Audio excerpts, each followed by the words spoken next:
I feel like if I didn't have heels on, I could have really done something as I came up on stage there. That was a little disappointing on my side. All right, so let's figure out if I can use the clicker. Hey, I think I did it. So we're going to be talking about some of the things that we do at Trello and how our model is a little bit different. So in the wise words of Zoolander, who am I? It's a good question. I am Kristen. I am the VP of Sales at Trello. Here's my Twitter. Here's my email. I'll respond if you have questions. I know we're also doing another Q&A, but you might be sitting at your desk a week from now and you think of something, so feel free to hit me up or tweet awesome pictures of me right now if you want to. So I know we did a quick survey, but can I see a show of hands of who is familiar with Trello or uses Trello? Oh my God, I think it's all of you. Awesome, that's great. Hopefully we have some folks from the Trello team. Hopefully they got a shot of all the hands up in the air. But if you're not familiar with Trello, there's about 25 million people, just like these folks in the room today, that are using Trello. And in case you need a little bit of background on some of the story that I'm going to tell you today, Trello about 3 years ago did a $10 million round of funding. It was our Series A of funding. And about 7 months ago, we were acquired by Atlassian, if anyone is familiar with Atlassian, for about $425 million. So some stuff happened in the middle there that I will take all of the glory for, I suppose. But no, we built out a team and we learned some lessons along the way. And so I'm going to talk to you guys a little bit about how we did that. So the first three things I want to focus on are kind of the main areas for 20 minutes that we can go through of how we built our team. So when I started at Trello, there was no sales team. I was the first sales hire, and my job was to come in and to figure out what kind of sales model were we going to have. Were we going to have a very traditional, people out in the field, visiting customers, very enterprisey style sales model, or are we going to have a very low touch, high velocity, apply people wisely where they need to be, and let product and marketing drive the rest? And so when you think about this, there's kind of the three key areas that I focus on for this talk at least. The evaluation, right, which is like your pre-sales motion, the purchasing process, the renewal process, and then I'll show you some things I learned along the way that I did poorly. I'll also apologize. I clearly am the salesperson, so my deck is super ugly. Marketing did not help me out with this, so heads up. So why did we automate? So when I started at Trello, and these numbers are from about 3 years ago, we had about 100,000 people signing up every week for Trello. So that's a lot. And obviously it was just me, and there was no way that I was going to be able to reach out to 100,000 prospects every week and figure out if they were good or bad leads or not, right? So we really needed to automate very quickly because at the time, the human resource was myself, and the time was very limited that I had to spend on these things. So we really needed to make sure that we were thinking about where it was the best place to apply people at. So Trello's freemium, so it's a little different than maybe, I don't know if anybody else, is there anybody else with freemium products in the room? Okay, there's a few. So Trello's freemium, so it's a little bit different, right? So when I think about this, you can apply it to freemium or you can apply it to traditional models. I've obviously been at businesses where we weren't freemium.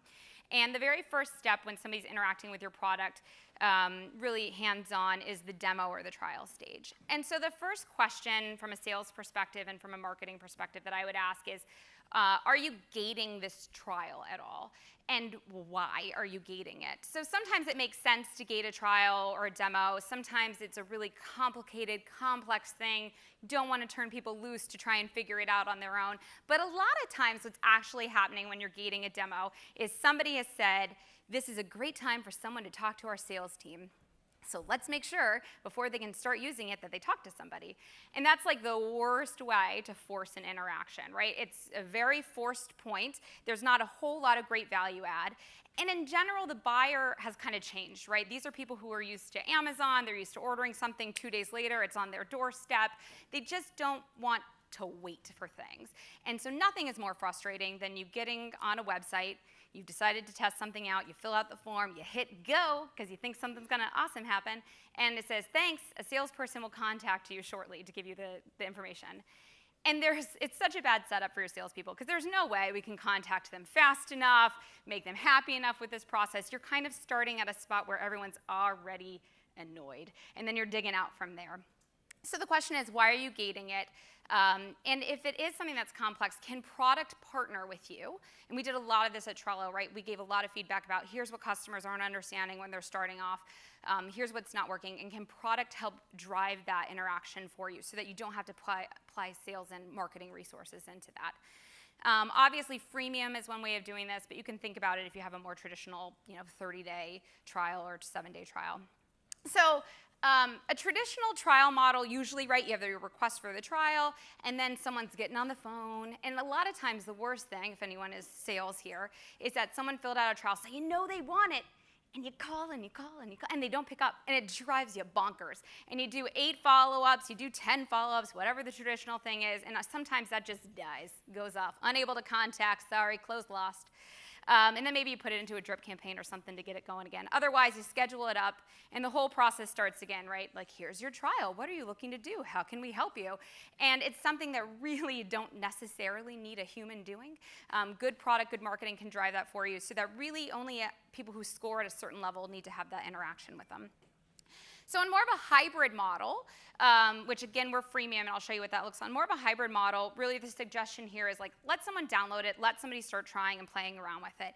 Lead score that, right? Like, think about what your ideal client profile is. Who are the people who buy? Insight Squared was saying when sales ops is more involved, they know it's a better deal. Who filled it out? Was it sales ops? Can we download it? Can we go after them? Score it up. And then decide, does this go into a drip campaign where product and marketing is driving that adoption and pushing it through the purchase process and then to a re-engage campaign? Or is it something where maybe they've tried it, but we want to make sure a human is interacting with them to establish a relationship and make sure that there's value add there? The Trello model and the freemium model in general is a little bit different for us. So traditional freemium, usually you hit a point where the product breaks and you have to upgrade, right? Thanks for adding your 10th person, now it's time to pay. So Trello never had that. We never broke. You could add 1,000 people, 10,000 people, make 1 billion boards, whatever it was, it never broke. So we had to add a lot of value in that process to make sure somebody wanted to upgrade because the product wasn't going to do it necessarily at that point for us. So we went with, free forever, and then we waited until someone contacted us, usually at that point. And at that point, then we lead scored off of that. So we've already gone 2 steps down, right? We're waiting for you to reach out to us. And then there's this whole group, like 99% of the people who reach out to us, who get in a queue and get responded to by support or customer service. And then 1% that has sales interacting with them. And those people go into a more standard call, email, automation process. The difference for us on this is that, again, we had only done $10 million of funding, right? So we were still pretty lean, and a lot of that was going to marketing and to product and to engineering. Not a lot was going to us. And so we weren't going to get a big drip campaign set up. We weren't going to have we weren't going to be able to hire BDRs and SDRs right off of the bat. So we bought Yesware, there's a million other tools that do very similar things. But what that allowed us to do was to create mini campaigns that were super personalized to those prospects. And it made it so that the reps didn't have to have 1,000 notifications every time they logged into Salesforce that said things like, reminder to follow up with somebody. It just took care of all that for them. And so they were really able to optimize their process so that they were only reaching out for really high touch, high value conversations. So in theory, at this point, someone's tested your product and they love it and they want to give you a ton of money and they say, please, please take my money. So the next question is, that's how it works, right, for all the salespeople in the room. So the next question is, how easy is it to buy? And this is something that I see go wrong all the time, which is customers or companies gate this process. And they think that it's going to add value to not let somebody buy directly from the website. And this is what I call creating a toll booth sales team, because those guys are just sitting there collecting money as people drive by. And that's not ideal, right? You want to make sure that your salespeople are providing actual value and they're not toll boothing. You want to put these guys on an easy pass and let them just keep going. So hopefully everyone's East Coast and knows easy pass. So think about the payment options. Can people buy easily? Is it something they can transact on a credit card? Can they do PayPal? Can they send you a PO without interacting with you? Can they buy monthly? Can they buy annually? Can they just buy from you if they want to? And only the people that are really high value, enterprise-sized companies that aren't going to drop a couple $100,000 without talking to somebody or more, or the people who have specific questions that need to interact with your sales or your support team, that's when they're doing that. You're not forcing that touch again, right? That's a bad forced touch. Don't do it. Obviously, if you're super expensive, you might be saying, that's all well and good. No one's going to plop down a credit card and buy our $250,000 product without talking to us. True, got it. Good point. So we'll talk a little bit about that in renewals, which I'll cover in a second. So again, just to reiterate, when we picked up the phone, there were not many of us, right? So when we picked up the phone, it had to be really valuable. So we picked it up for enterprise-size sales, right? Fortune 500 companies, folks that wanted to have those interactions. And even some of those guys didn't want to, right? So we let them do what they wanted to do. Sensitive industries, industries that wanted to understand our security and our legal requirements in more detail. And then finally, this one's important. We talked to people who wanted to talk to us. So at the very beginning when I started, there was no sales, and so people would write in to support and say, can I talk to one of your salespeople about this? And they would say, sorry, we don't have enough resources. Here's your answer, go away. And nothing frustrates people more than wanting to talk to you and not having a way to do it. If you've ever smashed 0 repeatedly during an automated call, you know exactly what I mean. You just want to talk to a person sometimes. And so if somebody wanted to talk to us, we did that. You know, we wanted to make sure that process was as optimized as possible, but we talked to you if you wanted to talk to us. So when you think about humans versus machines, what are we better at as people? And I think in general, hopefully, we're better at relationships. We're better at establishing good relationships, having connections with people. And I think it's very difficult to have a good relationship with somebody during the evaluation stage. There's kind of this unsaid thing where like that person knows you're just trying to get them to buy something. You know you're trying to get them to buy something. It's kind of false. And so it's a tough relationship to build. What's an easier relationship to build is after somebody has purchased your product, becoming a trusted advocate, being somebody who helps them make sure that the money that they've spent out of their precious budget is being used in the best way possible, that they are getting what they need to get out of the tool that they've purchased. Sometimes they've kind of put themselves on the line to get it purchased. And so for us, we were cool with getting lots of little yeses, right? If somebody had 7,000 users on Trello and we only got a contract for 100 users, that was okay. We were okay with that because what that gave us a chance to do was get in, understand the business, help those people understand how we could provide value, and then we knew we would be able to pick up and help those rest of the teams. So one of the early investments that we made in the sales team was actually building out a decent-sized account management team. And those people spent a lot of time making sure that customers were well taken care of. And they were focused on expansion and retention. So the funny thing, I think, a lot of times with account management teams is that the focus becomes on the renewal cycle, right? You get a little notification in Salesforce or whatever you use, your customer's renewing in 3 months. All right, here we go, we're starting our drip campaign up. I'm gonna call you every 3 months out, then I'm gonna get a hold of you maybe 2 weeks out, then I'm gonna hit you up again, now maybe I'll ping you on LinkedIn, whatever it is, I'm gonna harass you until you renew. And in reality, if you were doing all that stuff in the middle really well, you were establishing a good relationship, you were becoming a trusted ally for them for building the business and using their team, you really shouldn't have to do anything at renewal time. You should be able to pop up an in-app, in-product notification.